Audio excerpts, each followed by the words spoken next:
nzxt is launching a brand new case. This is the nzxt H6 PC case. I got the white version, of course, because we're going to do another all-white build in it. We've built together in the H5 and the H9, but this is a brand new one with a really interesting bezel on the back that lets air in. It's pretty much like a reverse Y60. They also sent over their white Z790 motherboard, so we're going to put a Intel 12900K in it with 32 gigabytes of white DDR5 RAM. We've also got a super pretty white GPU and a whole bunch of cable extensions just to tie everything together. Let's get into it. Let's start by breaking down the new nzxt H6 Flow RGB case. This is nzxt's newest case and retails for $135. From the side, it looks normal, with two glass panels giving you an unobstructed view of your components. The top and back panels are perforated to allow for airflow. You can fit a 360mm radiator on top with two 140mm fans on the bottom for a total of 9 fans, including the 3 that come with the case. The angled fans on the back direct airflow straight into your components instead of directly into the side glass. This case comes in black and white and comes with 3 RGB fans, but no fan hub or RGB controller. The non-RGB version is only $110 and still comes with 3 fans pre-installed. The panels also allow for tool-free removal, except for the front glass panel, which has 5 small screws. Alright, now that we've got that out of the way, let's get started. Wait, I'm like getting ready to unbox this, but there's weird sound. There's not supposed to be a sound coming out. Let's open it together. Oh, it was just the heatsink. It's not even the heatsink. It's like, all right, it's nothing to be afraid of. It just pops back on. Oh, I put it upside down. Nice. nzxt sent over their N7 Z790 motherboard, so I'm putting in the Intel Core 12900K CPU. The Z790 is actually compatible with Intel 12th, 13th, and 14th gen CPUs. So there's a lot of flexibility in terms of components. I personally love this motherboard because so many of the panels pop off, giving you a ton of options in terms of customization if you feel like painting them. This motherboard also supports DDR5, so I have 32 gigabytes of RGB RAM from XPG. I had tried using their RAM before and couldn't figure out how to adjust the RGB profiles, but in this iteration, if you have a MSI Gigabyte or Asus motherboard, you can control the lighting directly from the motherboard software. Since I have an nzxt motherboard, I ended up downloading the XPG RGB lighting control, which worked just fine.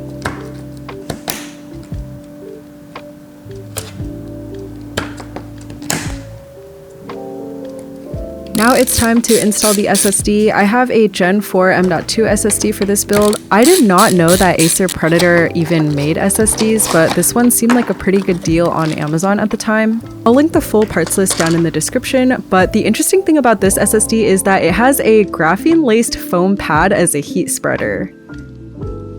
I was super dubious about this, and reading reviews online, there's mixed reviews on the efficiency of the cooling, and there was also a plastic sticker on top, so I ended up peeling it off so that the thermal pad on the M.2 heatsink of the motherboard could touch it directly. For this build, nzxt also sent their Kraken Elite 360mm AIO, so I'm gonna go ahead and install the bracket before putting everything into the PC case. Intel 12th, 13th, and 14th gen processors use LGA 1700, which basically just means the shape of the CPU socket. If you had AMD or even Intel 1200, then you would just use different screws included in the AIO box. Now we're ready to put everything into the case. The only thing I don't like about this motherboard is because there's that white part covering the PCB, the LTT screwdriver is too fat to fit into some of the holes on the right side of the motherboard. So those 2 holes on the end, like my screwdriver literally doesn't even touch it, so I had to use a different screwdriver. Now that that's all screwed in, it's time to install the AIO. I'm gonna have all the fans set to exhaust, and then I'm making sure the cables are lined up with the inside of the case so you don't see any of the cables when you're looking through the glass. Once all the fans are screwed into the radiator, I also ended up unboxing the 140mm case fans to go in the bottom of the case. I really didn't want to break my nails taking the stickers off, so I decided to just break the box instead. These fans come with an RGB hub, which is super helpful because this case does not come with one. I'm going to set these to intake from the bottom of the case and also positioning the wires so they're facing the back.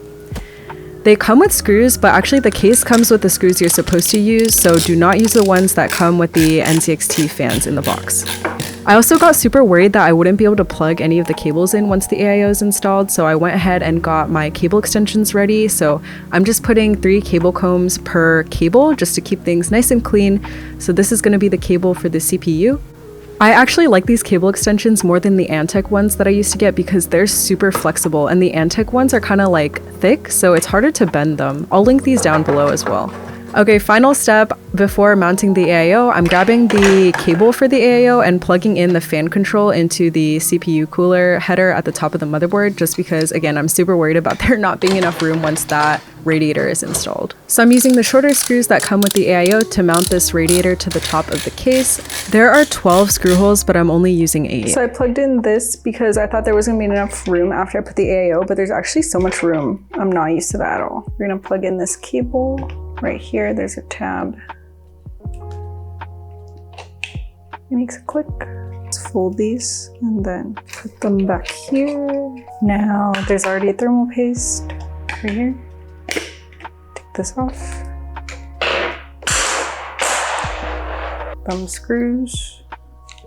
There are 4 thumb screws, and we're just gonna lightly tighten them in a star shape formation so that we don't tighten them all at once. You know the drill. All right, now we're gonna do a whole bunch of cable management, so if you hate that part, just skip to the end to see the results, honestly. But for those of you that are building this with me, I will literally tell you where to plug in every single cable. So we're gonna put in the PSU. I had this super cheap RGB PSU that I got on Prime Day. Honestly, it's pretty quiet for a cheap PSU, so I'll let you guys know if anything happens. For the components I'm using, we're gonna need 1 CPU cable, the 24-pin motherboard cable, and then 2 GPU cables and 1 SATA cable. And I'm gonna go ahead and do a little bit of cable management before putting the power supply in, just so there's room and like none of the cables get caught under it once I screw it in. The nice thing about this nzxt case is it comes with Velcro straps. It also has cable channels that make cable management super easy. Now that we've screwed in the power supply with the 4 screws, it's time to plug in the front panel connectors for the case. The first one is the HD audio, which is in the very bottom left corner. Next, we have a front panel USB connector, which is right under that 24-pin, like giant PSU cable on the front. There is a right and a wrong way to connect this, so if it doesn't click nicely, then it might be in the wrong way. Thankfully, the front panel power on this case isn't like the individual ugly ones. It's all in one connector, so all you have to do is plug it in. It's on the very bottom right of the motherboard. I hate it when the cases have them like individually and you have to figure out where to plug in each thing. Finally, this giant blue one is also for USB. For this motherboard, it's like on the side, which isn't an issue for this case, but I hate it when I'm using this motherboard in a case that has a radiator right next to it and not at an angle, because then it's like weirdly crunched up against the radiator. I don't know. Anyways, I'm plugging in the USB splitter that comes with the AIO into the bottom USB port of this motherboard. There are 2 USB ports, so that's why we need a splitter. Oh my gosh. And finally, it's time for the GPU power cables. So the Gigabyte Aero 4070 uses the new NVIDIA 12-volt power cable. So I bought a 90-degree adapter because I hate the ones that come with the GPU, but unfortunately there's not that much space for cable management for this case at the bottom. So in order to force these through the back, I ended up bending one of the RGB pins that I had to bend back. So if you're using the same cable that I'm using, I would put that into place before installing the motherboard. I have a total of 8 RGB fans for this build, all of which come with a fan connector and an RGB connector. So I'm using 2 nzxt fan hubs, one that came with the AIO and one that came with the 140mm fans.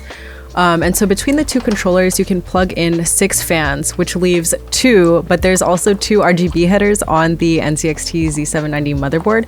So that's how all the 8 fans are connected.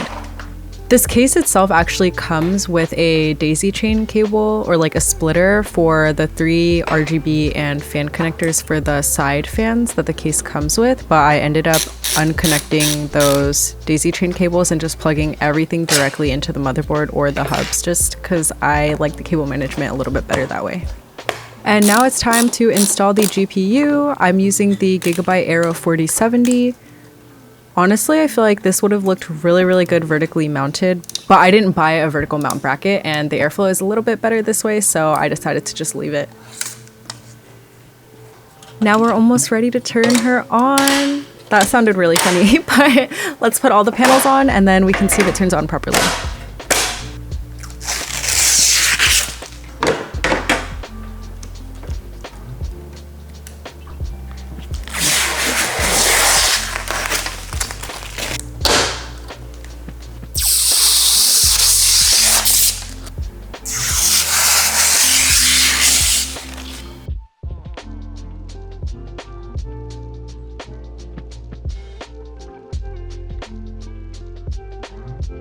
Oh my gosh, she booted. The first thing I'm going to do is enable XMP so I get the full RAM speeds that are advertised, and then I'm going to go ahead and download Windows 11 and get all of the different drivers straight from the motherboard manufacturer's website. And then you also have to download graphics drivers, so I got those from NVIDIA, and then I did a fat Windows update.